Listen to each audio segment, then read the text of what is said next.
राम जी हमें अवगुण भरे एक गुण नाही। अमृत छाड़ बिखै बिख खाई। माया मोह भरम पै भूले। सुतदारा स्यों प्रीत लगाई।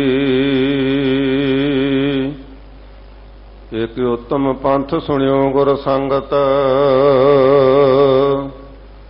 तिह मलंत जम त्रास मिटाई।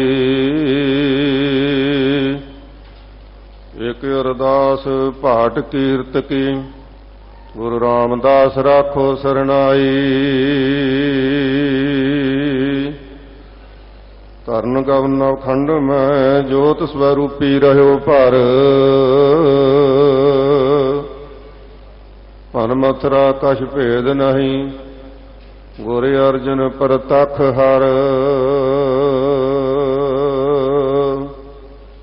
बाणी गुरु गुरु है बाणी। विच बाणी अमृत सारे। गुरबाणी कहे सेवक जन मानै। परतख गुरु निस्तारे।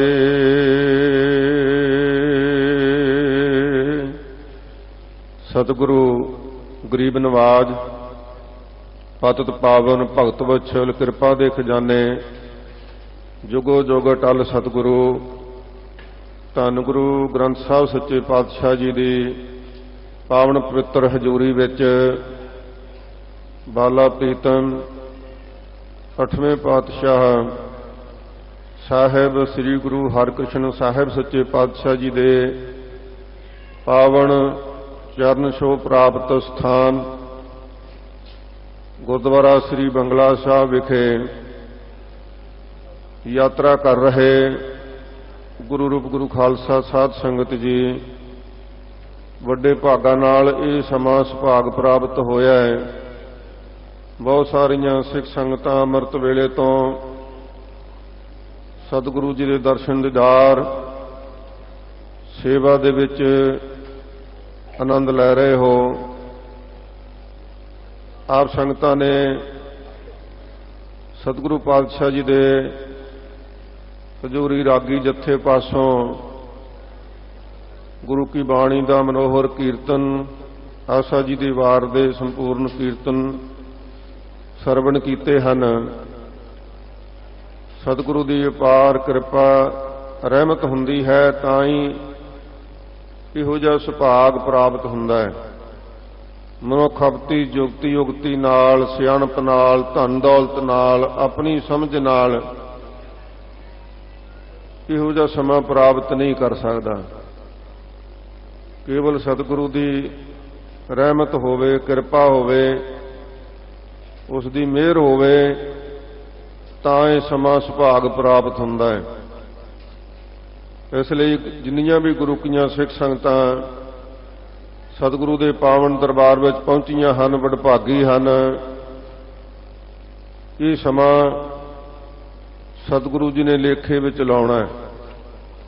आओ जिथे असीं शरीर करके अपने घरां दे काम काज संकोच के शरधा भावना सहित गुरु दरबार में पहुंचे हाँ।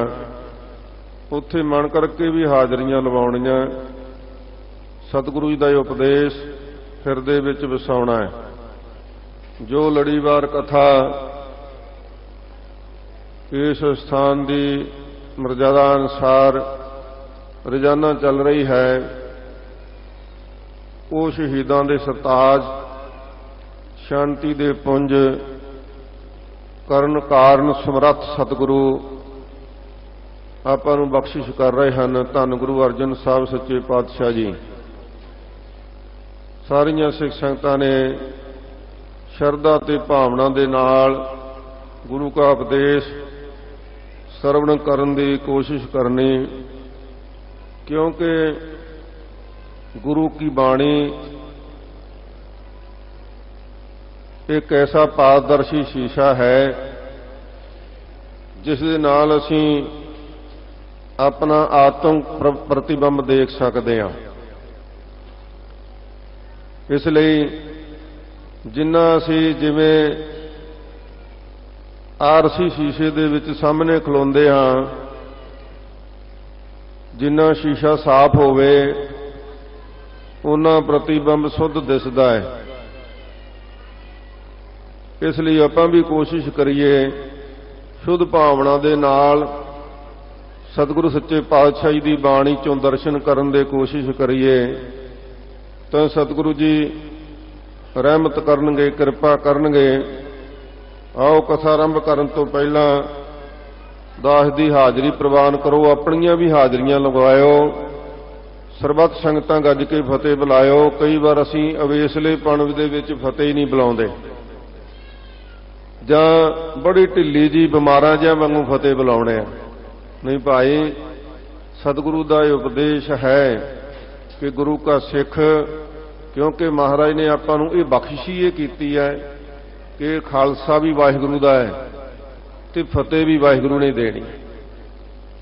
ਕਿੱਡੀ ਵੱਡੀ ਮਹਾਰਾਜ ਸੱਚੇ ਪਾਤਸ਼ਾਹ ਜੀ ਨੇ ਸਾਡੇ ਤੇ ਬਖਸ਼ਿਸ਼ ਕੀਤੀ ਹੈ ਤੇ ਉਸ ਫਤਿਹ ਨੂੰ ਆਪਾਂ ਵੇਸਲੇਪਣ ਦੇ ਵਿੱਚ ਹੀ ਵਿਸਾਰ ਦਈਏ,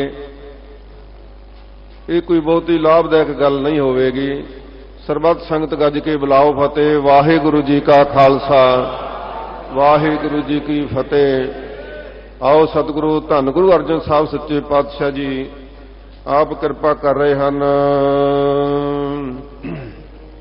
ਸਾਹਿਬ ਜੀ ਮਾਰੂ ਮਹੱਲਾ ਪੰਜਵਾ, ਘਰ ਅਠਵਾ ਅੰਜਲੀਆ। ਇੱਕ ਓੰਕਾਰ ਸਤਿਗੁਰ ਪ੍ਰਸਾਦ।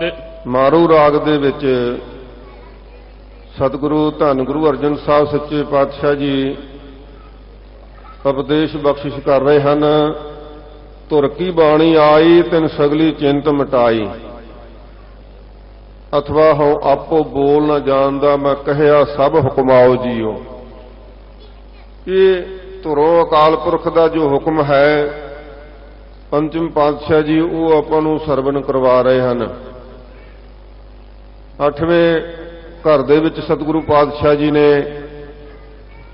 ਇਹ ਰਾਗੀ ਸਿੰਘਾਂ ਵਾਸਤੇ ਸਤਿਗੁਰੂ ਪਾਤਸ਼ਾਹ ਜੀ ਨੇ ਜੋ ਮਰਜ਼ਾਦਾ ਬਣਾਈ ਹੈ, ਕਿਹੜਾ ਸ਼ਬਦ ਕਿਹੜੇ ਸਰ ਘਰ ਸੁਰਤਾਲ ਦੇ ਵਿੱਚ ਰਾਗੀ ਸਿੰਘਾਂ ਨੇ ਇਸ ਦਾ ਗਾਇਨ ਕਰਨਾ ਹੈ, ਉਹਦੀ ਮਰਜ਼ਾਦਾ ਸਤਿਗੁਰੂ ਪਾਤਸ਼ਾਹ ਜੀ ਨੇ ਰੱਖੀ ਹੈ। ਸੋ 8ਵੇਂ ਘਰ ਵਿੱਚ ਸਤਿਗੁਰੂ ਪਾਤਸ਼ਾਹ ਜੀ ਇਸ ਸ਼ਬਦ ਨੂੰ ਉਚਾਰਨ ਕਰਦੇ ਹਨ ਜਿਸ ਦਾ ਸਿਰਲੇਖ ਰੱਖਿਆ ਹੈ ਅੰਜਲੀਆਂ। ਅੰਜਲੀਆਂ ਦਾ ਅਰਥ ਹੈ ਜੋਦੜੀਆਂ, ਬੇਨਤੀਆਂ। ਸਤਿਗੁਰੂ ਦੇ ਪਾਸ ਕਿਸ ਢੰਗ ਨਾਲ ਬੇਨਤੀ ਕਰਨੀ ਹੈ। ਬੇਨਤੀਆਂ ਵਿੱਚੋਂ ਵੀ ਸਤਿਗੁਰੂ ਪਾਤਸ਼ਾਹ ਜੀ ਨੇ ਅੰਜਲੀਆਂ ਦਾ ਅਰਥ ਵੈਰਾਗਮਈ ਬੇਨਤੀਆਂ ਜਾਂ ਸ਼ਰਧਾਂਜਲੀਆਂ, ਬਹੁਤ ਹੀ ਵਿਰਾਗਮਈ ਸਤਿਗੁਰੂ ਪਾਤਸ਼ਾਹ ਜੀ ਇਹ ਸਾਨੂੰ ਉਪਦੇਸ਼ ਕਰ ਰਹੇ ਹਨ ਬਾਣੀ ਵਿੱਚੋਂ ਕਿ ਭਾਈ ਸਤਿਗੁਰੂ ਦੇ ਪਾਸ ਕਿਸ ਢੰਗ ਦੇ ਨਾਲ ਬੇਨਤੀਆਂ ਕਰਨੀਆਂ ਹੈ। ਸਤਿਗੁਰੂ ਨੇ ਪਹਿਲਾਂ ਹੀ ਸਿਰਲੇਖ ਇਸ ਵਾਸਤੇ ਦਿੱਤਾ ਹੈ ਕਿ ਮਨ ਦੀ ਚੰਚਲਤਾ ਛੱਡ ਕੇ ਮਨ ਦਾ ਇੱਧਰ ਉੱਧਰ ਦੌੜਨ ਦਾ ਜੋ ਸੁਭਾਅ ਹੈ ਇਸ ਨੂੰ ਰੋਕ ਕੇ ਵਿਰਾਗਮਈ ਅਵਸਥਾ ਦੇ ਵਿੱਚ ਸਤਿਗੁਰੂ ਪਾਤਸ਼ਾਹ ਜੀ ਦੀ ਇਸ ਬਾਣੀ ਨੂੰ ਸਰਵਣ ਕਰੋ। ਸਤਿਗੁਰੂ ਜੀ ਪਾਤਸ਼ਾਹ ਬੇਨਤੀ ਕਰਦੇ ਨੇ ਅਥਵਾ ਇਹ ਧੁਰ ਕੀ ਬਾਣੀ ਸਰਵਣ ਕਰਨ ਦੇ ਨਾਲ, ਇਸ ਬਾਣੀ ਨੂੰ ਹਿਰਦੇ ਵਿੱਚ ਵਸਾਉਣ ਦੇ ਨਾਲ ਅੰਜਲੀਆਂ ਵੈਰਾਗ ਪੈਦਾ ਹੋਵੇਗਾ, ਮਨ ਦੇ ਵਿੱਚ ਸ਼ਰਧਾ ਤੇ ਭਾਵਨਾ ਉਤਪੰਨ ਹੋਵੇਗੀ। ਇੱਕ ਓੰਕਾਰ ਸਤਿਗੁਰੂ ਪ੍ਰਸਾਦ। ਸਤਿਗੁਰੂ ਪਾਤਸ਼ਾਹ ਜੀ ਮੰਗਲ ਉਚਾਰਦੇ ਹਨ ਕਿ ਇੱਕ ਅਕਾਲ ਪੁਰਖ ਵਾਹਿਗੁਰੂ ਜੋ ਸਰਬ ਦਾ ਰੱਖਿਅਕ ਹੈ, ਸਤਿਗੁਰੂ ਦੀ ਕਿਰਪਾ ਦਾ ਸਦਕਾ ਜਿਸ ਮਾਲਕ ਦੀ ਪ੍ਰਾਪਤੀ ਹੁੰਦੀ ਹੈ। ਜਿਸ ਗ੍ਰਹਿ ਬਹੁਤ ਤਿਸੈ ਗ੍ਰਹਿ ਚਿੰਤਾ। ਹਜ਼ੂਰ ਫਰਮਾਉਂਦੇ ਨੇ ਕਿ ਭਾਈ ਮਾਇਆ ਦਾ ਸੁਭਾਅ ਦੱਸਦੇ ਨੇ ਕਿ ਜਿਸ ਘਰ ਦੇ ਵਿੱਚ ਮਾਇਆ ਦੀ ਬਹੁਤਾਤਤਾ ਹੋਵੇ, ਲੋੜ ਤੋਂ ਵੱਧ ਮਾਇਆ ਹੋਵੇ, ਵਰਤਨ ਤੋਂ ਵੱਧ ਮਾਇਆ ਹੋਵੇ, ਫਿਰ ਉਸ ਮਾਇਆ ਨੂੰ ਸਾਂਭਣ ਦੀ ਚਿੰਤਾ ਹੁੰਦੀ ਹੈ ਵੀ ਇਸ ਮਾਇਆ ਕਾਰਨ ਘਰ ਵਿੱਚ ਲੜਾਈ ਨਾ ਪੈ ਜਾਵੇ, ਇਸ ਮਾਇਆ ਕਾਰਨ ਘਰ ਵਿੱਚ ਡਕੈਤੀ ਨਾ ਪੈ ਜਾਏ, ਚੋਰ ਨਾ ਚੁਰਾ ਕੇ ਲੈ ਜਾਣ। ਇਸ ਮਾਇਆ ਦੇ ਕਾਰਨ ਹੀ ਕੋਈ ਜਾਨੀ ਨੁਕਸਾਨ ਨਾ ਹੋ ਜਾਵੇ, ਕਿਉਂਕਿ ਮਾਇਆ ਐਸੀ ਮੋਹਣੀ ਭਾਈ, ਜੇਤੇ ਜੀ ਤੇਤੇ ਡਹਿਕਾਈ। ਇਸ ਲਈ ਹਜ਼ੂਰ ਫਰਮਾਉਂਦੇ ਨੇ ਕਿ ਮਤਾ ਮਨ ਵਿੱਚ ਖਿਆਲ ਰੱਖੋ ਕਿ ਜੇ ਮਾਇਆ ਬਹੁਤ ਹੋਵੇ ਤੇ ਉਹਦੇ ਨਾਲ ਸਾਨੂੰ ਆਤਮਿਕ ਆਨੰਦ ਮਿਲ ਸਕਦਾ ਹੈ, ਉਹਦੇ ਨਾਲ ਸਾਡੇ ਮਨ ਨੂੰ ਸ਼ਾਂਤੀ ਮਿਲ ਸਕਦੀ ਹੈ, ਅਥਵਾ ਉਹਦੇ ਨਾਲ ਅਸੀਂ ਸੰਸਾਰਕ ਤੌਰ ਤੇ ਵੀ ਸੁਖੀ ਰਹਿ ਸਕਦੇ ਹਾਂ। ਇਹ ਕੋਈ ਭਰੋਸੇ ਵਾਲੀ ਗੱਲ ਨਹੀਂ, ਬਲਕਿ ਸਤਿਗੁਰੂ ਜੀ ਫਰਮਾਉਂਦੇ ਨੇ ਕਿ ਇਹ ਇੱਕ ਬਹੁਤ ਵੱਡੀ ਚਿੰਤਾ ਦਾ ਕਾਰਨ ਬਣਿਆ ਰਹਿੰਦਾ ਹੈ। ਆਪਾਂ ਅਕਸਰ ਹੀ ਦੇਖਦੇ ਹਾਂ ਕਿ ਬਹੁਤ ਅਮੀਰ ਘਰਾਂ ਦੇ ਬੱਚੇ ਜਿਨ੍ਹਾਂ ਦੀ ਹਾਲਤ ਦੇਖਦੇ ਆ, ਕਈ ਵਾਰ ਡਿਪਰੈਸ਼ਨ ਦੇ ਵਿੱਚ ਗਏ ਹੁੰਦੇ ਆ, ਉਹਨਾਂ ਨੂੰ ਆਪਣੀ ਸੁੱਧ ਬੁੱਧੀ ਨਹੀਂ ਹੁੰਦੀ। ਇਹਨਾਂ ਬਹੁਤਾਤ ਮਾਇਆ ਦੇ ਕਾਰਨ ਹੀ ਮਨੁੱਖ ਇਸ ਭਰਮ ਵਿੱਚ ਹੀ ਵਿਸ਼ਿਆਂ ਵਿੱਚ ਵਿਕਾਰਾਂ ਵਿੱਚ ਪੈ ਜਾਂਦਾ, ਇਸ ਦੀ ਫਜ਼ੂਲ ਖਰਚੀ ਕਰਦਾ ਹੈ, ਅਥਵਾ ਆਪਣੇ ਮਾਲਕ ਨੂੰ ਭੁੱਲ ਕੇ ਇਸ ਮਾਇਆ ਦੀ ਦੁਰਵਰਤੋਂ ਕਰਦਾ ਹੈ। ਚਾਹੀਦਾ ਸੀ ਸਫਲੀ ਕਰਨੀ ਮਾਇਆ, ਪਰ ਜਿਹੜੇ ਗੁਰਮੁਖ ਨੇ ਉਹਨਾਂ ਦੇ ਘਰ ਵਿੱਚ ਬਹੁਤ ਮਾਇਆ ਵੀ ਆ ਜਾਵੇ ਨਾ, ਉਹਨਾਂ ਨੂੰ ਪਤਾ ਹੁੰਦਾ ਕਿ ਇਹ ਮਾਇਆ, ਇਸ ਮਾਇਆ ਦੀ ਸੋਭਾ 4 ਦਿਹਾੜੇ ਜਾਂਦੀ ਬਿਲਮ ਨਾ ਹੋਈ। ਪਤਾ ਹੈ ਵੀ ਕਿ ਬਹੁਤ ਚਿਰ ਇਹ ਟਿਕਣ ਵਾਲੀ ਮਾਇਆ ਨਹੀਂ, ਜਦੋਂ ਵੀ ਆ ਜਾਵੇ ਉਸ ਨੂੰ ਸਫਲੀ ਕਰਦੇ ਨੇ, ਗੁਰੂ ਘਰਾਂ ਤੇ ਵਰਤਦੇ ਨੇ, ਗਰੀਬ ਗੁਰਸਿੱਖਾਂ ਦੀ ਮਦਦ ਕਰਦੇ ਨੇ। ਸੋ ਉਹ ਸਫਲੀ ਕਰਨ ਦਾ ਢੰਗ ਲੱਭ ਲੈਂਦੇ ਨੇ, ਪਰ ਆਮ ਤੌਰ ਤੇ ਇਹ ਜਿਹੜੀ ਮਾਇਆ ਹੈ ਇਹ ਇੱਕ ਚਿੰਤਾ ਦਾ ਕਾਰਨ ਬਣ ਜਾਂਦੀ। ਬਹੁਤ ਮਾਇਆ ਇਕੱਤਰ ਹੋ ਵੀ ਜਾਵੇ ਤੇ ਸਤਿਗੁਰੂ ਪਾਤਸ਼ਾਹ ਜੀ ਫਰਮਾਉਂਦੇ ਨੇ ਉਹਦੇ ਨਾਲ ਚਿੰਤਾ ਨਹੀਂ ਖਤਮ ਹੁੰਦੀ। ਵੱਡੇ ਵੱਡੇ ਰਾਜਨ ਅਰ ਭੂਮਣ, ਹਜ਼ੂਰ ਫਰਮਾਉਂਦੇ ਨੇ ਕਿ ਜਿਨ੍ਹਾਂ ਕੋਲੇ ਬਹੁਤੀ ਭੂਮੀ ਹੈ, ਬਹੁਤ ਸਾਰੀ ਜ਼ਮੀਨ ਜਾਇਦਾਦ ਹੈ, ਦੁਨੀਆ ਦਾ ਰਾਜ ਹੈ, ਤਾਂ ਕਿ ਤ੍ਰਿਸ਼ਨ ਨਾ ਬੁਝੀ, ਉਹਨਾਂ ਦੀ ਤ੍ਰਿਸ਼ਨਾ ਵੀ ਨਹੀਂ ਬੁਝਦੀ, ਲਪਟ ਰਹੇ ਮਾਇਆ ਸੰਗ ਮਾਤੇ, ਉਹ ਹੋਰ ਵੀ ਮਾਇਆ ਵਿੱਚ ਲਿਪਤ ਹੋਏ ਰਹਿੰਦੇ ਨੇ, ਕਿਉਂਕਿ ਅੰਦਰੋਂ ਤ੍ਰਿਪਤੀ ਨਹੀਂ ਆਉਂਦੀ। ਇਸ ਕਰਕੇ ਭਰਮਦੇ ਰਹਿੰਦੇ ਨੇ ਔਰ ਹੋਰ ਮਾਇਆ ਇਕੱਤਰ ਕਰਨ ਦੇ ਵਿੱਚ ਲੱਗੇ ਰਹਿੰਦੇ, ਬਲਕਿ ਪਹਿਲੀ ਦੀ ਚਿੰਤਾ ਬਣੀ ਹੋਈ ਹੈ। ਜੋ ਪਾਵਕ ਇੰਧਨ ਨਹੀਂ ਧਰਾਪੈ, ਮਹਾਰਾਜ ਕਹਿੰਦੇ ਇਹੋ ਜੀ ਹਾਲਤ ਹੈ ਜਿਵੇਂ ਅਗਨੀ ਜਿਹੜੀ ਹੈ ਉਹ ਬਾਲਣ ਦੇ ਨਾਲ, ਤੇਲ ਦੇ ਨਾਲ ਉਹਦੀ ਤ੍ਰਿਪਤੀ ਨਹੀਂ ਹੁੰਦੀ, ਹੋਰ ਲਟਾਲਟ ਮਚਦੀ ਹੈ। ਬਿਨ ਹਰ ਕਹਾਂ ਆਗਾਈ, ਮਹਾਰਾਜ ਕਹਿੰਦੇ ਭਾਈ ਬਿਨਾਂ ਪ੍ਰਮਾਤਮਾ ਦੇ ਨਾਮ ਤੋਂ ਬਿਨਾਂ ਸੰਤੋਖ ਕਿਵੇਂ ਆਵੇਗਾ, ਨਹੀਂ ਆ ਸਕਦਾ। ਇਸ ਕਰਕੇ ਜਿਸ ਗ੍ਰਹਿ ਬਹੁਤ ਤਿਸੈ ਗ੍ਰਹਿ ਚਿੰਤਾ, ਜਿਹੜੇ ਘਰ ਵਿੱਚ ਬਹੁਤਾਤ ਦੇ ਨਾਲ ਮਾਇਆ ਆ ਗਈ, ਕਿਉਂਕਿ ਸਤਿਗੁਰੂ ਨੇ ਆਉਣ ਦੇ ਵੀ ਕਾਰਨ ਦੱਸੇ ਨੇ, ਪਾਪਾਂ ਬਾਝੋਂ ਹੋਵੈ ਨਾਈ, ਮੋਇਆ ਸਾਥ ਨਾ ਜਾਈ। ਜਿਨ੍ਹਾਂ ਨੇ ਭਾਈ ਦਸਾਂ ਨੌਆਂ ਦੀ ਕਿਰਤ ਕਰਕੇ ਇਕੱਠੀ ਕੀਤੀ ਹੈ ਨਾ, ਉਹ ਅਨਰਥ ਨਹੀਂ ਕਰਦੇ। ਇਸ ਕਰਕੇ ਸਤਿਗੁਰੂ ਜੀ ਉਹਨਾਂ ਦਾ ਫਰਮਾਨ ਕਰਦੇ ਨੇ, ਜਿੱਥੇ ਬਹੁਤਾਤ ਦੇ ਵਿੱਚ ਇਸ ਮਾਇਆ ਨੂੰ ਇਕੱਤਰ ਕਰਕੇ ਜਿਹੜੇ ਮਾਇਆ ਦੇ ਵਿੱਚ ਹੀ ਖਚਤ ਰਹਿੰਦੇ ਹਨ। ਜਿਸ ਗ੍ਰਹਿ ਥੋਰੀ ਸੋ ਫਿਰਹਿ ਪਰਮੰਤਾ, ਇਹ ਮਾਇਆ ਜਿਸ ਘਰ ਵਿੱਚ ਨਹੀਂ, ਗੁਜ਼ਾਰੇ ਜੋਗੀ ਵੀ ਨਹੀਂ ਹੈ, ਜਿਹਨੂੰ ਲੀੜੇ ਕੱਪੜੇ ਖਾਣ ਪਹਿਨਣ ਦਾ ਫਿਕਰ ਹੈ, ਉਹਦਾ ਗੁਜ਼ਾਰਾ ਵੀ ਪੂਰਾ ਨਹੀਂ ਹੁੰਦਾ, ਤੇ ਹਜ਼ੂਰ ਕਹਿੰਦੇ ਉਹ ਫਿਰੈ ਪਰਮੰਤਾ। ਉਹ ਦੇਸ਼ਾਂ ਵਿਦੇਸ਼ਾਂ ਵਿੱਚ ਨੌਕਰੀ ਕਰਦਾ ਹੈ, ਮਜ਼ਦੂਰੀ ਕਰਦਾ ਹੈ, ਦਸਾਂ ਨੌਆਂ ਦੀ ਕਿਰਤ ਕਰਦਾ ਹੈ ਕਿ ਮੇਰਾ ਗੁਜ਼ਾਰਾ ਹੋ ਜਾਵੇ। ਜਿਸ ਗ੍ਰਹਿ ਥੋਰੀ ਸੋ ਫਿਰੈ ਭਰਮੰਤਾ। ਉਹਨੂੰ ਇਸ ਗੱਲ ਦੀ ਚਿੰਤਾ ਹੈ ਕਿ ਜਿੰਨੀ ਕਿ ਮੈਂ ਨੌਕਰੀ ਕਰਦਾ ਵੀ ਆ, ਇਹਦੇ ਨਾਲ ਮੇਰਾ ਗੁਜ਼ਾਰਾ ਹੋਏਗਾ ਵੀ ਕਿ ਨਹੀਂ ਹੋਏਗਾ। ਉਹਨੂੰ ਵੀ ਆਪਣੀ ਕਿਰਤ ਦੇ ਉੱਪਰ ਭਰੋਸਾ ਨਹੀਂ ਕਿ ਪਰਮਾਤਮਾ ਮੇਰੀ ਪ੍ਰਤਪਾਲਨਾ ਕਰੇਗਾ। ਉਹ ਵੀ ਸਥਿਰ ਨਹੀਂ। ਉਹ ਇਸ ਮਾਇਆ ਦੇ ਕਾਰਨ, ਥੋੜੀ ਹੋਣ ਦੇ ਕਾਰਨ ਦਰ ਤੇ ਬੜੀਆਂ ਸਖਤ ਕਮਾਈਆਂ ਕਰਦਾ ਹੈ, ਬੜੀਆਂ ਮਿਹਨਤਾਂ ਮਸਕਤਾਂ ਕਰਦਾ ਹੈ।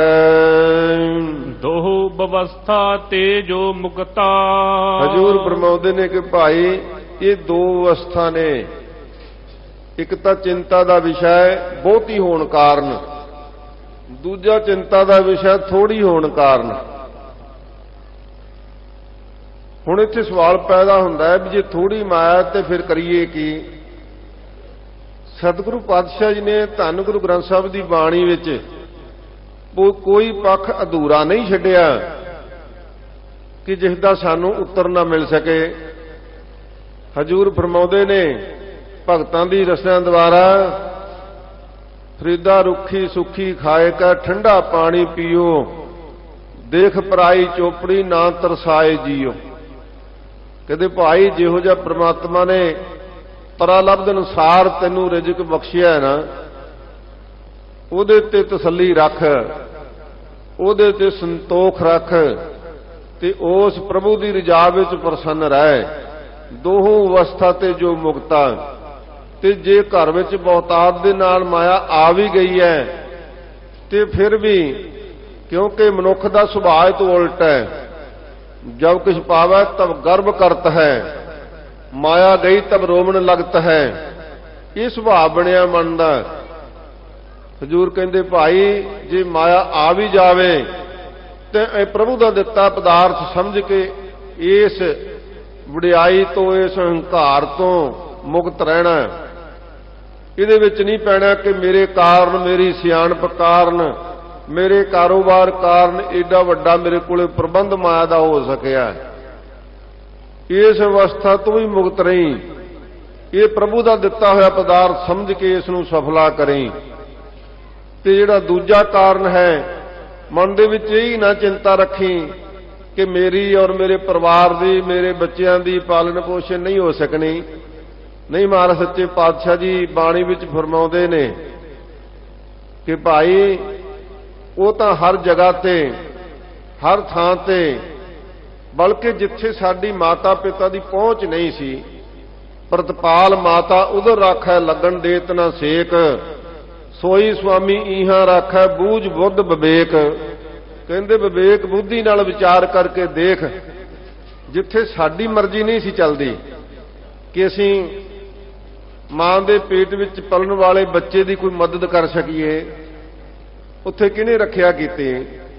ਉੱਥੇ ਉਸ ਪਰਮਾਤਮਾ ਨੇ ਸਾਡੀ ਰੱਖਿਆ ਕੀਤੀ।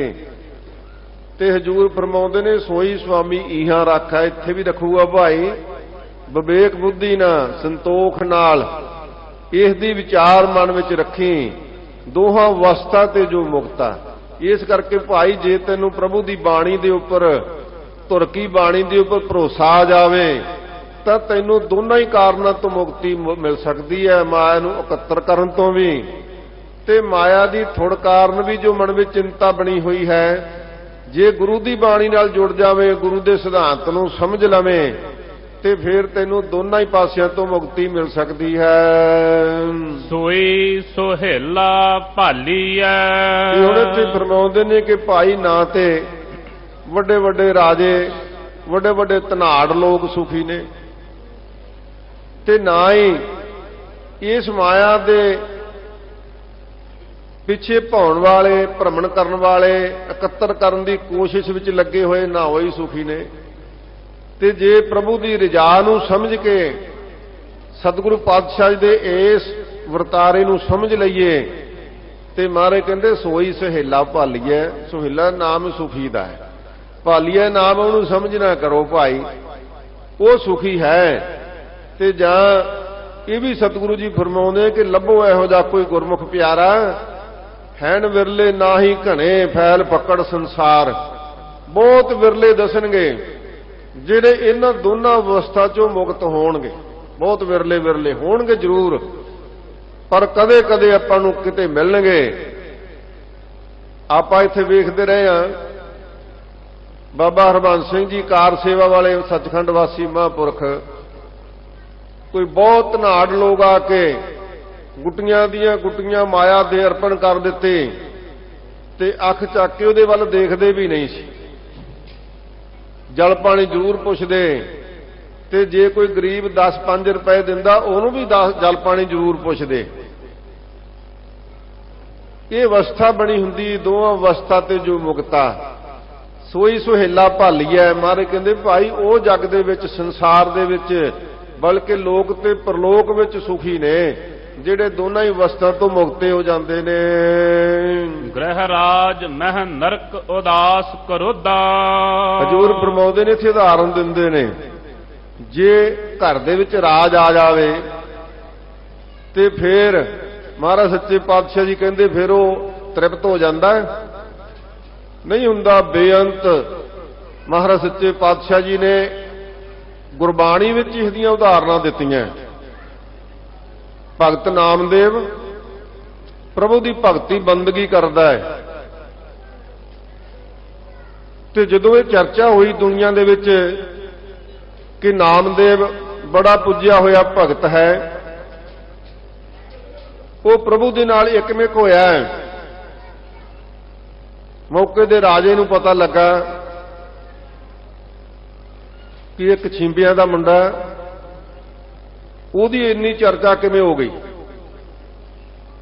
ਸਵਰਨ ਜਾਤੀ ਦੇ ਲੋਕ, ਪੰਡਤ ਲੋਕ ਸੜਬਲ ਗਏ ਵੀ ਸਾਡੀ ਚਰਚਾ ਨਹੀਂ, ਉਲਟੀਆਂ ਤੁਹਮਤਾਂ ਲਾ ਦਿੱਤੀਆਂ ਕਿ ਇਹਦੀ ਸ਼ਕਤੀ ਵੇਖਣੀ ਚਾਹੀਦੀ ਹੈ। ਕੰਨਾਂ ਦੇ ਕੱਚੇ ਰਾਜੇ।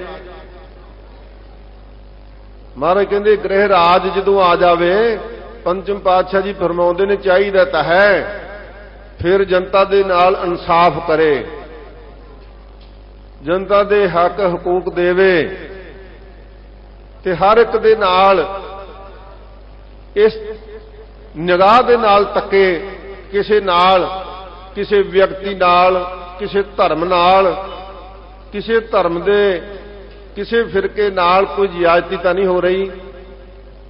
ਜੇ ਕਿ ਧੱਕਾ ਹੋ ਰਿਹਾ ਤੇ ਉਸ ਨੂੰ ਦੂਰ ਕਰੇ, ਪਰ ਨਹੀਂ, ਇੱਥੇ ਤੇ ਭਾਈ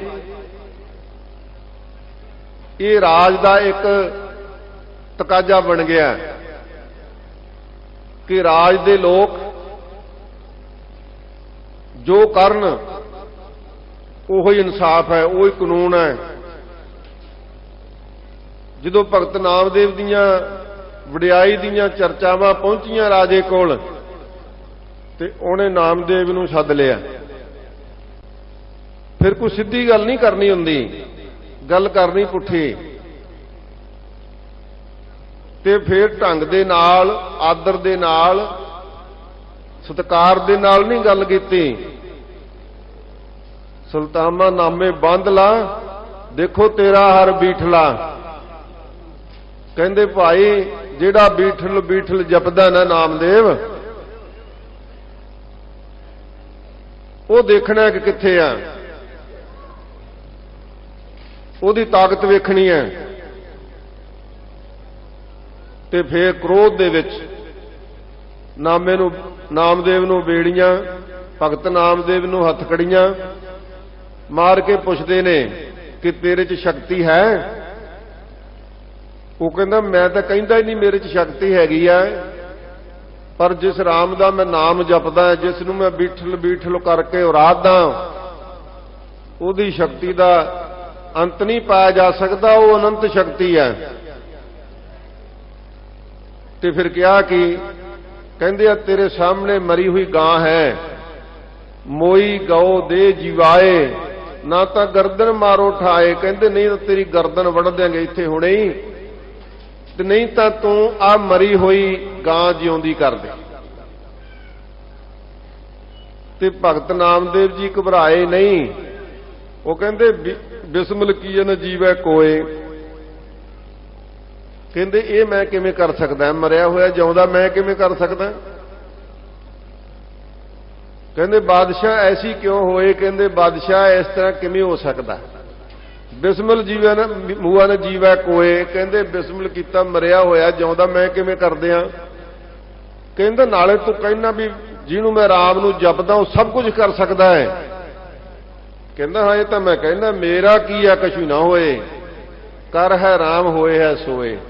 ਇਹ ਮੈਂ ਹੁਣ ਵੀ ਕਹਿਣਾ ਕਿ ਮੇਰਾ ਕੀਤਾ ਤਾਂ ਨਹੀਂ ਹੋ ਸਕਦਾ, ਪਰ ਜੇ ਪਰਮਾਤਮਾ ਚਾਹੇ ਉਹ ਤੇ ਕਰ ਸਕਦਾ ਹੈ।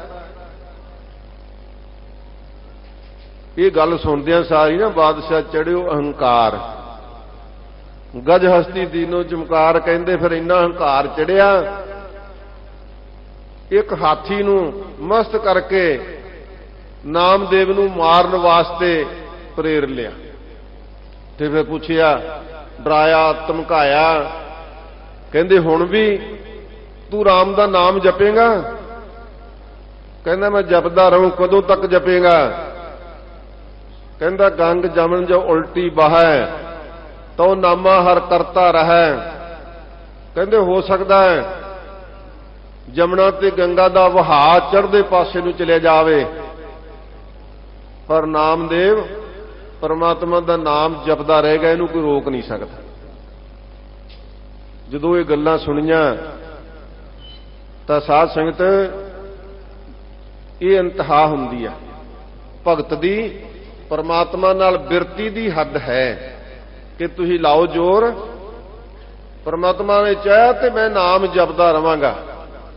ਤੇ ਕਹਿੰਦੇ ਲੈ ਤੈਨੂੰ ਦਿੱਤੀਆਂ 7 ਘੜੀਆਂ, 7 ਘੜੀਆਂ ਦੇ ਵਿੱਚ ਗਾਂ ਜਿਉਂਦੀ ਨਹੀਂ ਹੋਈ ਤੇ ਤੈਨੂੰ ਇੱਥੇ ਮਾਰ ਕੇ ਦੱਸਾਂਗੇ ਹੁਣੇ ਹੀ। ਉਹ ਕਹਿੰਦਾ ਮੈਂ ਤੇ ਪਹਿਲਾਂ ਹੀ ਕਿਹਾ ਵੀ ਮੈਂ ਤੇ ਕਰ ਹੀ ਨਹੀਂ ਸਕਦਾ ਕੁਝ ਵੀ। ਇਹ ਸ਼ਕਤੀ ਪਰਮਾਤਮਾ ਦੀ ਹੈ।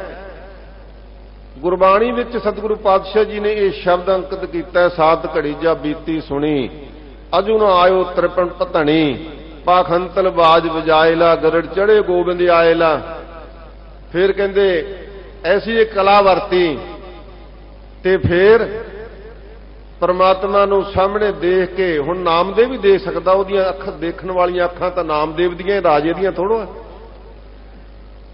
ਤੇ ਫਿਰ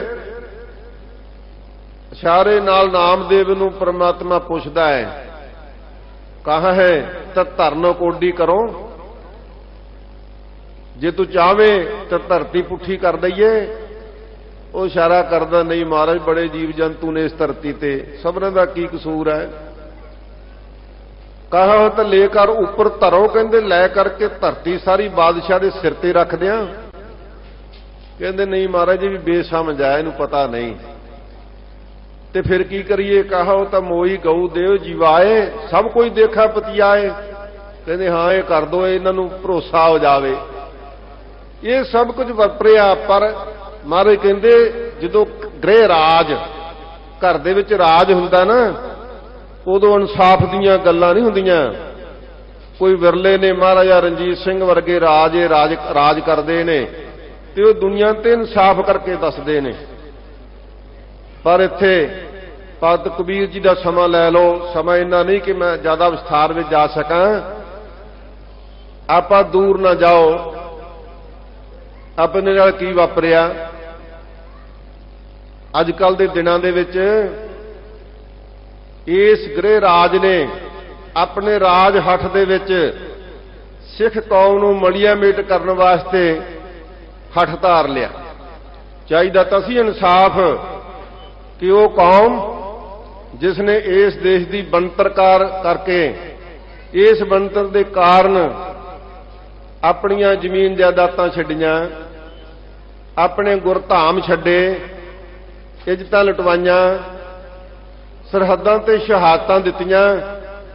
ਚਾਹੀਦਾ ਸੀ ਕਿ ਵਿਸ਼ੇਸ਼ ਸਨਮਾਨ ਕਰਕੇ ਆਦਰ ਤੇ ਸਤਿਕਾਰ ਨਾਲ ਇਸ ਕੌਮ ਨੂੰ ਪੁੱਛਿਆ ਜਾਂਦਾ ਕਿ ਦੱਸੋ ਕੀ ਚਾਹੁੰਦੇ ਹੋ। ਪਰ ਨਹੀਂ, ਇੱਥੇ ਤਾਂ ਰਾਜ ਹੱਥ ਹੈ ਵੀ ਇਹਨਾਂ ਨੂੰ ਸਬਕ ਸਿਖਾਉਣਾ ਹੈ।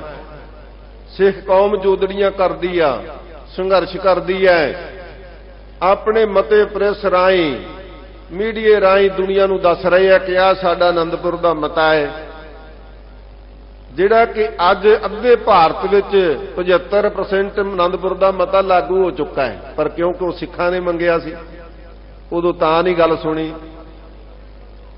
ਡੈਮੋਕ੍ਰੈਟਿਕ ਢੰਗ ਦੇ ਨਾਲ ਜੇਲ੍ਹਾਂ ਭਰੀਆਂ, ਸ਼ਹਾਦਤਾਂ ਦਿੱਤੀਆਂ,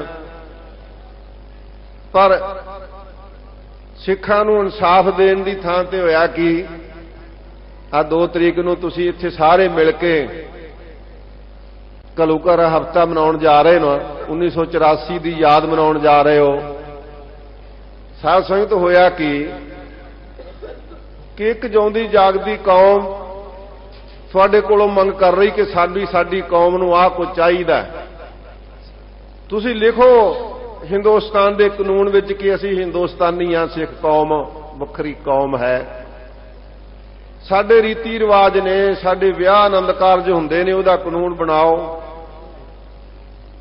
ਭਾਰਤੀ ਸਟੇਟਾਂ ਦੇ ਆਪਣੇ ਸਰੋਤ ਨੇ, ਉਹਨਾਂ ਦੇ ਮੁਤਾਬਕ ਸਾਡੇ ਸਰੋਤਾਂ ਨੂੰ ਸਾਡੇ ਕੋਲ ਰਹਿਣ ਦਿਓ। ਕੀ ਅਨਰਥ ਸੀ ਭਾਈ? ਪਰ ਨਹੀਂ, ਇੱਥੇ ਤਾਂ ਰਾਜ ਹੱਕ ਸੀ। ਸਾਨੂੰ ਕੋਈ ਸੱਦਾ ਦਿੱਤਾ ਗਿਆ ਤੇ ਤੁਹਾਡੀਆਂ ਆਹ ਮੰਗਾਂ ਨੇ, ਇਹਦੇ ਚੋਂ ਅਸੀਂ ਇੰਨੀਆਂ ਮੰਗਦੇ ਹਾਂ। ਨਹੀਂ ਭਾਈ, ਚਲੋ ਇਹ ਵੀ ਛੱਡੋ। ਫਿਰ ਜਿਹਦੇ ਨਾਲ ਕਿਸੇ ਨਾਲ ਕੋਈ ਦੁਸ਼ਮਣੀ ਸੀ, ਸਾਨੂੰ ਕੋਈ ਨੋਟਿਸ ਦਿੱਤਾ ਗਿਆ ਕਿ ਤੁਸੀਂ ਆਹ ਗੱਲ ਨਾ ਕੀਤੀ ਤੇ ਅਸੀਂ ਦਰਬਾਰ ਸਾਹਿਬ ਤੇ ਹਮਲਾ ਕਰ ਦਿਆਂਗੇ। ਭੋਲਿਓ, ਕਿੱਥੇ ਜਾ ਰਹੇ ਹਮਲਾ ਕਰਨ? ਕਿਹੜੇ ਘਰ ਨੂੰ ਅੱਗ ਲਾਉਣ ਜਾ ਰਹੇ ਹੋ? ਜਿਹੜਾ ਘਰ ਦੁਨੀਆ ਨੂੰ ਸ਼ਾਂਤੀ ਦਿੰਦਾ, ਜਿਹੜਾ ਘਰ ਸਭ ਦਾ ਸਾਂਝਾ ਹੈ, ਉੱਥੇ ਚੜ੍ਹ ਕੇ ਜਾ ਰਹੇ ਹੋ। ਨਹੀਂ, ਇਹ ਤੇ ਰਾਜ ਹੱਥ ਦੇ ਨਾਲ ਸਾਨੂੰ ਕੁਚਲਣਾ ਸੀ। ਕੱਲ ਨੂੰ ਤੁਸੀਂ ਪੰਜਵੀਂ ਪਾਤਸ਼ਾਹੀ ਦਾ ਸ਼ਹੀਦੀ ਦਿਵਸ ਮਨਾ ਰਹੇ ਹੋ, ਸ਼ਹੀਦੀ ਪੁਰਬ ਮਨਾ ਰਹੇ ਹੋ। ਇਸ ਗੁਰਪੁਰਬ ਦੀਆਂ ਵਿਚਾਰਾਂ ਕੱਲ ਨੂੰ ਕਰਾਂਗੇ। ਸਾਧ ਸੰਗਤ ਜੀ, ਇਸ ਰਾਜ ਹੱਥ ਦੇ ਵਿੱਚ ਉਸ ਸ੍ਰੀ ਹਰਿਮੰਦਰ ਸਾਹਿਬ ਦੀ ਪਾਵਨ ਧਰਤੀ ਤੇ ਫੌਜਾਂ ਚਾੜੀਆਂ ਗਈਆਂ, ਤੋਪਾਂ ਤੇ ਟੈਂਕਾਂ ਨਾਲ ਹਮਲੇ ਹੋਏ। ਧੰਨ ਗੁਰੂ ਅਰਜਨ ਸਾਹਿਬ ਜੀ ਦਾ ਗੁਰਪੁਰਬ ਮਨਾਉਂਦਿਆਂ ਹੋਇਆਂ ਬੇਅੰਤ ਗੁਰੂ ਕੀਆਂ ਸਿੱਖ ਸੰਗਤਾਂ, ਬੀਬੀਆਂ, ਬੱਚੇ, ਬੱਚੀਆਂ, ਨੌਜਵਾਨ ਸ਼ਹੀਦ ਕਰ ਦਿੱਤੇ ਗਏ। ਪਰ ਅੱਜ ਤੱਕ ਵੀ ਸਿੱਖ ਕੌਮ ਦੇ ਨੁਮਾਇੰਦਿਆਂ ਨਾਲ ਬੈਠ ਕੇ ਗੱਲ ਕਰਨ ਦੀ ਕਿਸੇ ਨੇ ਹਿੰਮਤ ਕੀਤੀ ਕਿ ਇਹ ਕੁਝ ਕਿਉਂ ਵਾਪਰਿਆ? ਅੱਜ ਵੀ ਕਰ ਲੈਣ, ਬੈਠਣ ਸਾਡੇ ਨਾਲ ਦੱਸਣ ਦੁਨੀਆ ਨੂੰ ਵੀ ਸ੍ਰੀ ਹਰਿਮੰਦਰ ਸਾਹਿਬ ਤੇ ਹਮਲਾ ਕੀਤਾ ਤਾਂ ਕਿਉਂ ਕੀਤਾ, ਦੱਸ ਦੇਣ। ਹਮਲਾ ਕਰਕੇ ਹਰਿਮੰਦਰ ਦੇ ਤੋਪਾਂ ਤੇ ਟੈਂਕਾਂ ਨਾਲ ਫਾਇਰਿੰਗ ਕਰਕੇ ਅਕਾਲ ਤਖਤ ਸਾਹਿਬ ਢਾਹ ਕੇ ਲੱਖਾਂ ਸ਼ਰਧਾਲੂਆਂ ਨੂੰ ਸ਼ਹੀਦ ਕਰਕੇ ਤੇ ਫਿਰ ਕਹਿੰਦੇ ਕੀ ਆ, ਰਾਜ ਹਟ ਗਿਆ ਨਹੀਂ, ਹਲੇ ਭੁੱਲ ਜਾਓ।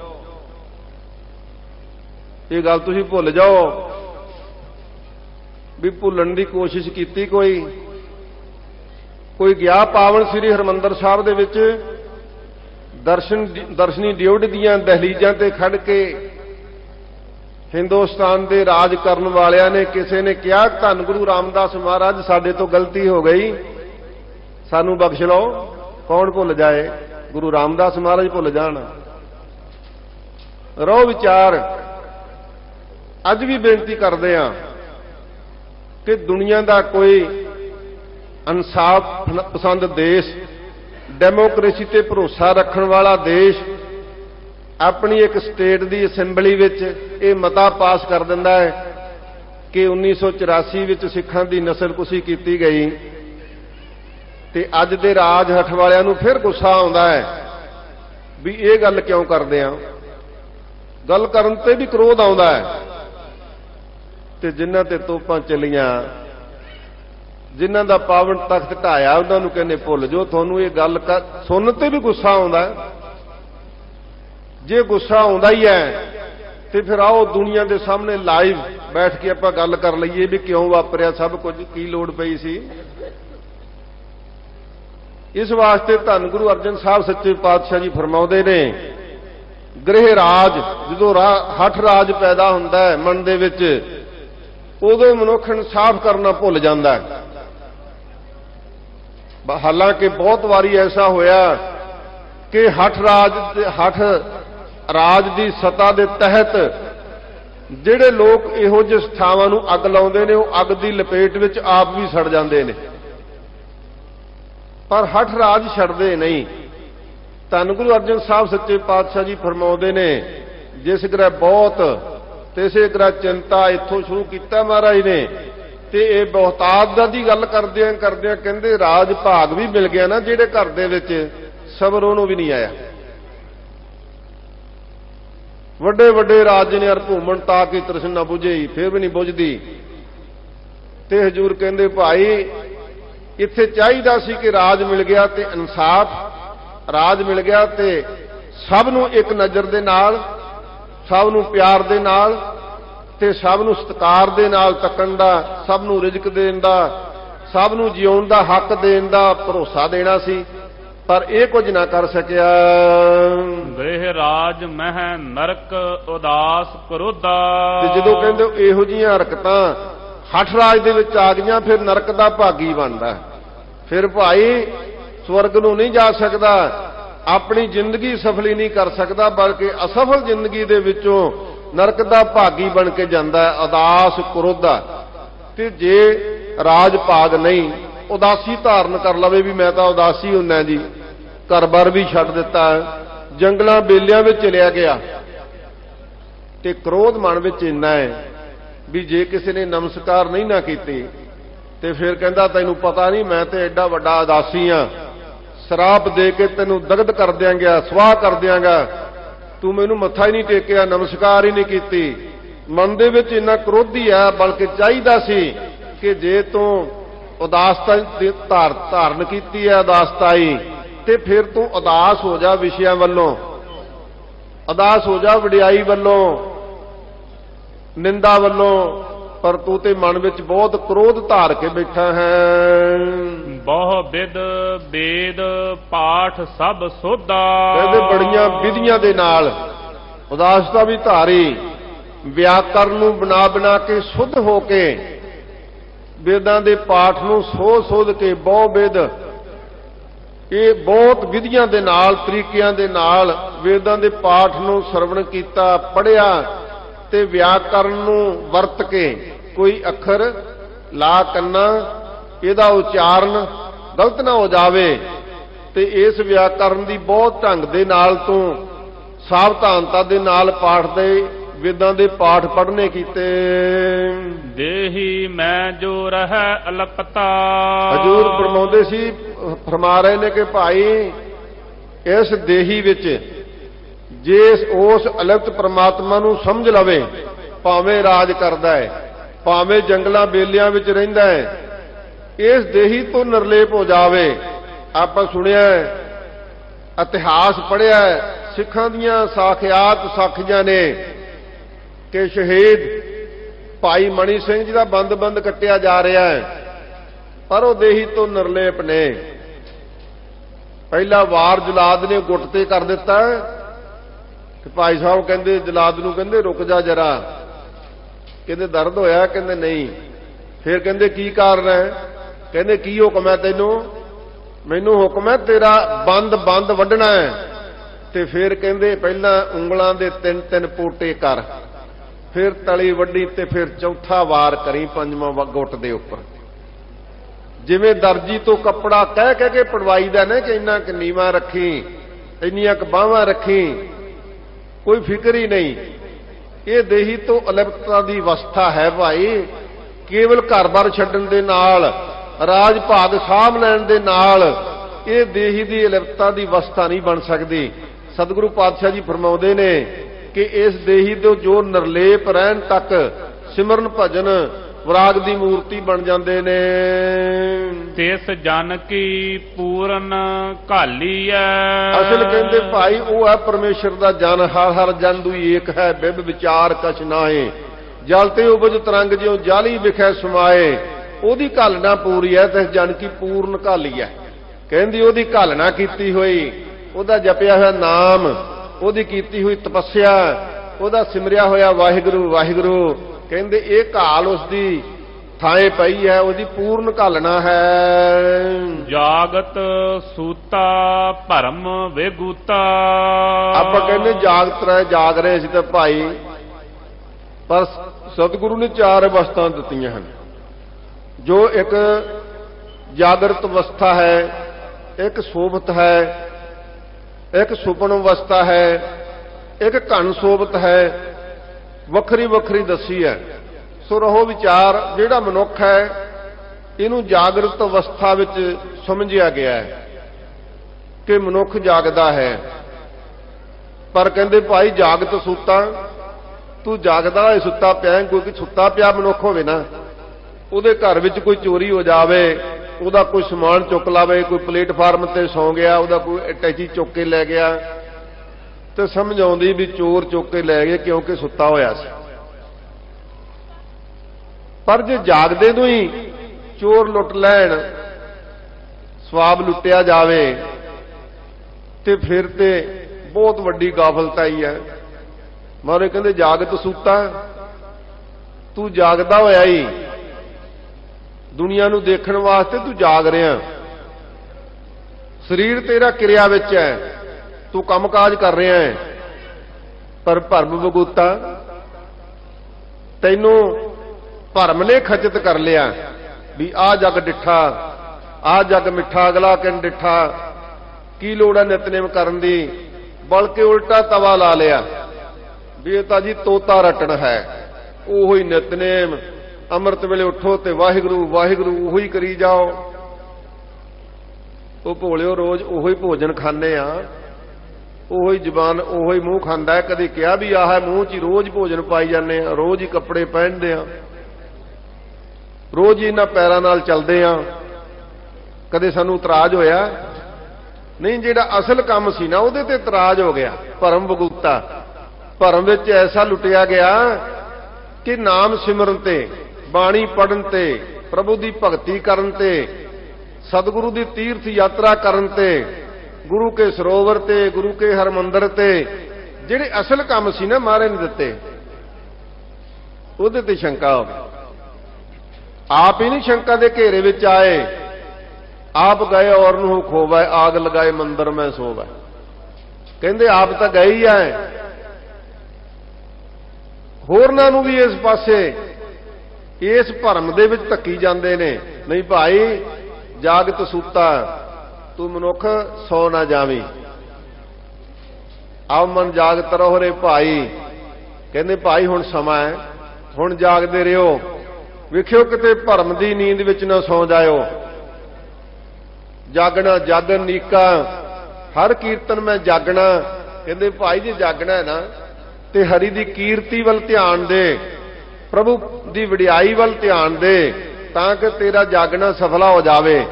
किते जागदियां होया जागदा मनुख चोरी भी करदा है, कुकर्म भी करदा है, विषे भी भोगदा है, गलत काम भी करी जांदा है। पर ये कहंदे तू भरम बगूता, ये भरम विच तू गुच गया, खुस गया, खुब गया, भरम विच भुल गया। पर जे तू जागदा ना ते फिर जागना किवें भाई? हजूर फरमाउंदे ने गुर सतगुर का जो सिख खाए सो भलके उठ हर नाम ध्यावै। जो भलके उठिया ना तू जाग पिया ते फिर प्रभु दा नाम ध्याई। इस वास्ते असीं ते भाई भरम विच बगुते होए हां, भरम विच भुल्ले होए हां। सतगुरु रहमत करन, जागत सूता, किते जागदे ही ना सौ जाइए। जे कोई गल हो जाए ना कहंदे भाई तू चंगा भला जागदा होए सुता पिया, तू मेरी गल नहीं ध्यान नाल सुनदा, आपां आम ही गल करदे आ। पर सतगुरु धन गुरु अर्जन साहब सच्चे पातशाह जी फरमाउंदे ने, पहली गल तां कहंदे तैनूं 84 लाख जूनां तो बाद एक जागृत अवस्था मिली। वेखी किते इहदे विच तू भरम भुलेखिਆਂ विच ही ना सौ जावें। बिन गुर मुक्त ना होईਐ मीता। सतगुरु फरमाउंदे ने कि मित्रा सतगुरु धारण करन तो बिना मुक्ति नहीं जो हो सकती। जिन्ने मर्जी होर उद्यम कर लई, उपराले कर लई, यतन कर लई, सतगुरु तो बिना मुक्ति नहीं होनी। सतगुरु आनंद साहब दे विच फरमाउंदे ने, जे को गुर ते विमुख होवै बिन सतगुरु मुक्त ना पावै, पावै मुक्त ना होर थै कोई, पुछो विवेकियां जाए। ते जे कहंदे जी छड्डो हुण कोई नहीं, चाहे चले जन्म लंघ भी जाऊ ना ते फिर सही अगले जन्म च सही, क्योंकि तर्कां करन वाले तां बड़े ना टुचना करन वाले। ते हजूर फरमाउंदे ने अनेक जूनी भरमे आवै, जिन्नियां मर्जी जूना भरम के आउंदा रही, ਬਿਨ ਸਤਿਗੁਰ ਮੁਕਤ ਨਾ ਪਾਵੇ। ਫਿਰ ਪਵਾ ਮੁਕਤ ਲਾਗ ਚਰਨੀ ਸਤਿਗੁਰ ਸ਼ਬਦ ਸੁਣਾਏ। ਕਹਿੰਦੇ ਭਾਈ ਸਤਿਗੁਰੂ ਦੇ ਸ਼ਬਦ ਨਾਲ ਜੁੜੇਗਾ, ਗੁਰੂ ਧਾਰਨ ਕਰੇਗਾ। ਤੇ ਇੱਥੇ ਵੀ ਪੰਜਮ ਪਾਤਸ਼ਾਹ ਜੀ ਫਰਮਾਉਂਦੇ ਨੇ ਬਿਨ ਗੁਰ ਮੁਕਤ ਨਾ ਹੋਈਐ ਮੀਤਾ। ਕਹਿੰਦੇ ਭਾਈ ਗੁਰੂ ਨੂੰ ਧਾਰਨ ਕਰਨ ਕਰਕੇ ਮੁਕਤੀ ਪ੍ਰਾਪਤ ਕਰ ਲਿਆ। ਕੀ ਔਖਾ ਕੰਮ ਹੈ ਭਾਈ। ਧੰਨ ਕਲਗੀਧਰ ਪਾਤਸ਼ਾਹ ਜੀ ਨੇ ਇਹ ਰਸਤਾ ਖੋਲ ਦਿੱਤਾ ਕਿ ਧੰਨ ਗੁਰੂ ਗ੍ਰੰਥ ਸਾਹਿਬ ਸੱਚੇ ਪਾਤਸ਼ਾਹ ਦੀ ਪਾਵਨ ਪਵਿੱਤਰ ਹਜ਼ੂਰੀ ਵਿੱਚ ਤਿਆਰ ਬਰਤਿਆਰ ਅੰਮ੍ਰਿਤ ਧਾਰੀ ਰਹਿਤਵਾਨ ਗੁਰੂ ਕੇ ਸਿੱਖ ਪੰਜ ਜਾਣੇ ਖੰਡੇ ਬਾਟੇ ਦਾ ਅੰਮ੍ਰਿਤ ਸੰਪੂਰਨ ਪੰਜ ਬਾਣੀਆਂ ਪੜ੍ਹ ਕੇ ਖੰਡੇ ਦਾ ਅੰਮ੍ਰਿਤ ਤਿਆਰ ਕਰਨ ਕਿ ਉਹਨਾਂ ਤੋਂ ਅੰਮ੍ਰਿਤ ਛਕ ਕੇ ਗੁਰੂ ਧਾਰਨ ਕਰ ਲਾ। ਕਿਉਂਕਿ ਹੋਰ ਕੋਈ ਤਰੀਕਾ ਨਹੀਂ, ਗੁਰੂ ਤੋਂ ਬਿਨਾਂ ਮੁਕਤ ਨਹੀਂ ਹੋ ਸਕਦੀ ਭਾਈ। ਇਸ ਵਾਸਤੇ ਹੋਰ ਨਾ ਭਰਮ ਭੁਲੇਖਿਆਂ ਵਿੱਚ ਨਾ ਰਵੀਂ ਕਿ ਮੈਨੂੰ ਚੰਗਾ ਇੱਕ ਬਾਬਾ ਮਿਲ ਗਿਆ, ਚੰਗਾ ਸੰਤ ਮਿਲ ਗਿਆ, ਚੰਗਾ ਮੈਨੂੰ ਹੋਰ ਤਰੀਕਾ ਲੱਭ ਗਿਆ, ਮੈਂ ਤਾਂ ਮਨ ਕਰਕੇ ਸੱਚਾ ਜੀ, ਮੈਨੂੰ ਗੁਰੂ ਧਾਰਨ ਕਰਨ ਦੀ ਲੋੜ ਹੈ। ਕੀ ਲੋੜ ਹੈ?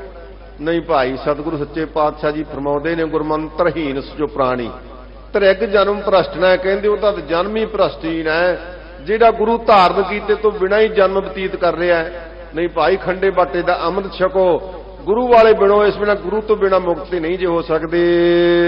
ਸਾਧ ਸੰਗ ਟੁੱਟੇ ਹਉ ਬੰਧਨ। ਕਹਿੰਦੇ ਭਾਈ ਗੁਰੂ ਕੀ ਸੰਗਤ ਵਿੱਚੋਂ ਹੰਗਤਾਂ ਦੇ ਬੰਧਨ ਟੁੱਟਦੇ ਹਨ। ਏਕੋ ਏਕ ਨਿਹਾਲੀਐ। ਕਿਉਂਕਿ ਜਦੋਂ ਸੰਗਤ ਵਿੱਚ ਆਏ ਫਿਰ ਇੱਕੋ ਇੱਕ ਪਰਮਾਤਮਾ ਦਾ ਪ੍ਰਸਾਰ ਹੀ ਨਜ਼ਰ ਵਿੱਚ ਆਵੇਗਾ। ਹਰ ਥਾਂ ਤੇ ਜਰਰੇ ਜਰਰੇ ਵਿੱਚ ਘਟ ਘਟ ਮੈਂ ਹਰਜੂ ਵਸੈ ਸੰਤਨ ਕਹਿਓ ਪੁਕਾਰ। ਜਦੋਂ ਸੰਗਤ ਵਿੱਚ ਆਏ ਫਿਰ ਇਸ ਚੀਜ਼ ਦਾ ਗਿਆਨ ਹੋ ਜਾਵੇਗਾ ਕਿ ਪ੍ਰਭੂ ਪਰਮਾਤਮਾ ਹਰ ਜਗ੍ਹਾ ਤੇ ਵਿਆਪਕ ਹੈ। ਕਰਮ ਕਰੈ ਤਾਂ ਬੰਦਾ। ਕਹਿੰਦੇ ਜੇ ਤਾਂ ਭਾਈ ਨਿਉਲੀ ਕਰਮਾਂ ਦੇ ਵਿੱਚ ਪੈ ਗਿਆ ਤੇ ਇੱਕ ਬੰਧਨ ਹੈ, ਵਿਧਨ ਖੇਦ ਕਰਮਾਂ ਦੇ ਵਿੱਚ ਫਸ ਗਿਆ। ਨਹਿ ਕਰੈ ਤਾਂ ਨਿੰਦਾ। ਜੇ ਕਹਿੰਦੇ ਭਾਈ ਨਾ ਕਰਮ ਕੀਤੇ, ਇਹ ਉਹਨਾਂ ਪੰਡਤਾਂ ਦੀ ਵਿਚਾਰ ਧੰਨ ਗੁਰੂ ਅਰਜਨ ਸਾਹਿਬ ਦੱਸਦੇ ਨੇ ਕਿ ਜਿਨ੍ਹਾਂ ਬੰਧਨਾਂ 'ਚ ਤੂੰ ਪਿਆ ਨਾ, ਇਹਨਾਂ 'ਚ ਤੇਰੀ ਮੁਕਤੀ ਨਹੀਂ ਹੋ ਸਕਦੀ। ਕਰਮ ਕਰੈ ਤਾਂ ਬੰਦਾ ਇੱਥੇ, ਤਾਂ ਫਿਰ ਤਾਂ ਇਹਨਾਂ ਨਿਉਲੀ ਕਰਮਾਂ 'ਚ ਪੈ ਗਿਆ ਤੇ ਬੰਧਨਾਂ 'ਚ ਪੈ ਗਿਆ। ਤੇ ਜੇ ਨਹੀਂ ਕਰਦਾ ਕਰਮ ਤੇ ਫਿਰ ਤੇਰੀ ਨਿੰਦਾ ਹੋਣੀ ਹੈ। ਲੈ ਐਡਾ ਵੱਡਾ ਬ੍ਰਾਹਮਣ ਹੋ ਕੇ ਆਹ ਕਰਮ ਛੱਡ ਦਿੱਤਾ, ਆਹ ਕਰਮ ਨਹੀਂ ਕੀਤਾ। ਤੇ ਗੁਰਸਿੱਖਾਂ ਨੂੰ ਮਹਾਰਾਜ ਸੱਚੇ ਪਾਤਸ਼ਾਹ ਜੀ ਨੇ ਇਹ ਉਪਦੇਸ਼ ਦਿੱਤਾ ਹੈ ਭਾਈ ਜੇ ਤੂੰ ਇਹਨਾਂ ਉਲਟੇ ਕਰਮਾਂ ਦੇ ਵਿੱਚ ਪੈ ਗਿਆ ਤੇ ਤੇਰੇ ਬੰਧਨ ਨੇ ਸੰਸਾਰ ਦੇ ਦੁਨੀਆ ਦੇ ਜੰਜਾਲ ਦੇ। ਨਹੀਂ ਕਰੇ ਤਾਂ ਨਿੰਦਾ। ਤੇ ਜੇ ਨਹੀਂ ਇਹੋ ਜਿਹੇ ਕੰਮ ਕਰੇਗਾ ਨਾ ਤੇ ਫਿਰ ਜਿਹੜੇ ਤੇਰੇ ਸੰਗੀ ਸਾਥੀ ਹੈ, ਤੇਰੇ ਰਿਸ਼ਤੇਦਾਰ ਮਿੱਤਰ ਨੇ, ਉਹ ਕਹਿਣਗੇ ਸਾਰਾ ਦਿਨ ਵਿਹਲਾ ਹੀ ਫਿਰਦਾ, ਨਿੰਦਾ ਕਰਨਗੇ ਤੇਰੀ। ਮੋਹ ਮਗਨ ਮਨ ਵਿਆਪਿਆ ਚਿੰਦਾ। ਇਹ ਕਹਿੰਦੇ ਮੋਹ ਮਮਤਾ ਦੇ ਵਿੱਚ ਜਿਹੜਾ ਮਨ ਹੈ ਇਹ ਚਿੰਤਾ ਦੇ ਵਿੱਚ ਗਰਸਿਆ ਰਹਿੰਦਾ ਹੈ। ਗੁਰ ਪ੍ਰਸਾਦ ਦੁੱਖ ਸੁਖ ਸਮ ਜਾਣੈ। ਪਰ ਕਹਿੰਦੇ ਭਾਈ ਜੇ ਗੁਰੂ ਦੀ ਹੋ ਜੇ ਕਿਰਪਾ, ਜੋ ਨਰ ਦੁੱਖ ਮੈਂ ਦੁੱਖ ਨਹੀਂ ਮਾਨੈ, ਸੁਖ ਸਨੇਹਰ ਭੈ ਨਹੀਂ ਜਾ ਕੇ ਕੰਚਨ ਮਾਟੀ ਮਾਨਾ, ਇਹ ਅਵਸਥਾ ਪੈਦਾ ਹੋ ਜਾਂਦੀ। ਹਜ਼ੂਰ ਫਰਮਾਉਂਦੇ ਨੇ ਫਿਰ ਉਹ ਦੁੱਖ ਸੁੱਖ ਨੂੰ ਸਮਾਨ ਕਰਕੇ ਸਮਝਦੇ ਨੇ ਕਿ ਜੇ ਮੈਨੂੰ ਦੁੱਖ ਮਿਲਿਆ ਹੈ ਤੇ ਇਹ ਮੇਰੇ ਕਰਮਾਂ ਦਾ ਭੁਗਤਾਨ ਹੋ ਰਿਹਾ ਹੈ। ਜੇ ਮੈਨੂੰ ਸੁੱਖ ਦਿੱਤੇ ਨੇ ਤੇ ਇਹ ਪ੍ਰਭੂ ਦੀ ਕਿਰਪਾ ਹੈ। ਸਤਿਗੁਰੂ ਪਾਤਸ਼ਾਹ ਆਪ ਸਾਡੇ ਤੇ ਗਰੀਬਾਂ ਦੇ ਉੱਪਰ ਮਹਾਰਾਜ ਸੱਚੇ ਪਾਤਸ਼ਾਹ ਜੀ ਤਰੁੱਠ ਕੇ ਸਾਨੂੰ ਇਹ ਸੁੱਖਾਂ ਦਾ ਆਨੰਦ ਦੇ ਰਹੇ ਨੇ। ਹਜ਼ੂਰ ਦੇ ਕਰਨ ਦੇ ਉੱਪਰ ਹਰ ਤਰ੍ਹਾਂ ਦੀ ਪ੍ਰਸੰਨਤਾ ਬਣੀ ਰਹਿਣੀ। ਘਟ ਘਟ RAM ਹਿਆਲੀਐ। ਫਿਰ ਉਹ ਕਹਿੰਦੇ ਭਾਈ ਘਟਾਂ ਘਟਾਂ ਦੇ ਵਿੱਚ, ਹਿਰਦਿਆਂ ਹਿਰਦਿਆਂ ਦੇ ਵਿੱਚ RAM ਹਿਆਲੀਐ। ਹਿਆਲੀਐ ਨਾਮ ਵੀ ਹਿਰਦੇ ਦਾ ਹੈ ਤੇ ਉਸ ਨੂੰ ਦੇਖਣਾ ਕਰੇ ਕਿ ਹਰ ਘਟ ਦੇ ਵਿੱਚ, ਹਰ ਵਿਅਕਤੀ ਦੇ ਵਿੱਚ, ਹਰ ਜਰਰੇ ਦੇ ਵਿੱਚ ਇਹ ਕਦੋਂ ਹੁੰਦੀ ਹੈ? ਜਦੋਂ ਗੁਰੂ ਦੀ ਪ੍ਰਸਾਦ ਕਿਰਪਾ ਹੋ ਜਾਵੇ। ਫਿਰ ਹਰ ਵਿਅਕਤੀ ਦੇ ਉੱਪਰ ਉਸ ਪ੍ਰਮਾਤਮਾ ਦੀ ਕਿਰਪਾ ਨਜ਼ਰ ਆਉਂਦੀ ਤੇ ਉਹਦਾ ਵਜੂਦ ਨਜ਼ਰ ਆਉਂਦਾ ਕਿ ਉਹਦੀ ਕਿਰਿਆ, ਉਹਦੀ ਸਮਰੱਥਾ ਕਰਕੇ, ਉਹਦੀ ਸ਼ਕਤੀ ਕਰਕੇ, ਉਹਦੀ ਚੇਤਨ ਸਤਾ ਕਰਕੇ ਇਹ ਮਨੁੱਖ ਕਿਰਿਆ ਕਰ ਰਿਹਾ। ਇਹਦੇ ਵਿੱਚ ਪ੍ਰਮਾਤਮਾ ਦਾ ਵਾਸਾ ਹੈ। ਘਟ ਘਟ RAM ਹਿਆਲੀਐ। ਘਟਾਂ ਘਟਾਂ ਦੇ ਵਿੱਚ ਉਸ ਪ੍ਰਮਾਤਮਾ ਦੇ ਨਾਮ ਨੂੰ ਹਿਰਦੇ ਵਿੱਚ ਵਿਚਾਰਨ ਕਰਦਾ ਹੈ, ਉਸ ਨਾਮ ਨੂੰ ਹਿਰਦੇ ਵਿੱਚ ਧਾਰਨ ਕਰਦਾ ਹੈ। ਘਟ ਘਟ ਦੇ ਵਿੱਚ ਸਤਿਗੁਰੂ ਸੱਚੇ ਪਾਤਸ਼ਾਹ ਜੀ ਆਪ ਵੀ ਕਿਰਪਾ ਕਰਦੇ ਨੇ ਕਿ ਜਦੋਂ ਅਸੀਂ ਵਾਹਿਗੁਰੂ ਵਾਹਿਗੁਰੂ ਵਾਹਿਗੁਰੂ ਦਾ ਸਿਮਰਨ ਕੀਤਾ ਨਾ, ਫਿਰ ਸਾਨੂੰ ਆਪਣੇ ਵਿੱਚੋਂ ਵੀ, ਆਪਣੇ ਹਿਰਦੇ ਵਿੱਚੋਂ ਵੀ ਇਹ ਇੱਕ ਅਵਸਥਾ ਪੈਦਾ ਹੋਵੇਗੀ। ਧੰਨ ਗੁਰੂ ਅਰਜਨ ਸਾਹਿਬ ਸੱਚੇ ਪਾਤਸ਼ਾਹ ਜੀ ਫਰਮਾ ਰਹੇ ਨੇ ਕਿ ਸਾਡੀ ਆਪਣੀ ਅਵਸਥਾ ਬਣੇਗੀ। ਘਟ ਘਟ ਨਾਮ ਹਰਿਆਲੀ ਹੈ ਕਿ ਅਸੀਂ ਘਟਾਂ ਘਟਾਂ ਦੇ ਵਿੱਚ ਉਸ ਪਰਮਾਤਮਾ ਦੇ ਉਸ ਸਰੂਪ ਨੂੰ ਅਸੀਂ ਤੱਕ ਲਵਾਂਗੇ, ਅਸੀਂ ਸਮਝ ਲਵਾਂਗੇ ਕਿ ਸਤਿਗੁਰੂ ਪਾਤਸ਼ਾਹ ਜੀ ਦਾ ਐਡਾ ਵੱਡਾ ਆਪ ਦਾ ਅਚਰਜ ਸਰੂਪ ਹੈ, ਉਹਦਾ ਐਡਾ ਵੱਡਾ ਪਸਾਰਾ ਹੈ।